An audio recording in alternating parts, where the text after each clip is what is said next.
હરિધામ સોખડા મંદિર અને મિલન પટેલને કોઈ જ લેવા દેવા નથી. આણંદના છેતરપિંડીના ગુનામાં સંડોવાયેલા મિલન પટેલ પર જે ગુનો દાખલ કરવામાં આવ્યો તેને લઈને હરિધામ સોખડા મંદિર પણ વિવાદમાં આવ્યું, પરંતુ એક સ્પષ્ટતા સામે આવી છે.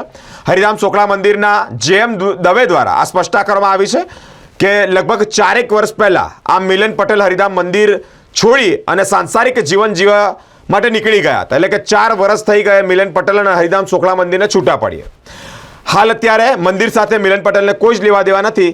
સાથે જ 7મી ફેબ્રુઆરીના રોજ એક સમાચાર વાયુવેગે પ્રસરતા થયા કે છેતરપિંડીના ગુનામાં આજે મિલન પટેલ સંડોવાયેલા છે, તેઓ હરિધામ સોખડા મંદિરના છે. પરંતુ એક સ્પષ્ટતા સામે આવી છે જે જેએમ દવે દ્વારા કરવામાં આવી છે કે મિલન પટેલ અને હરિધામ સોખડા મંદિરને કોઈ જ લેવા દેવા નથી.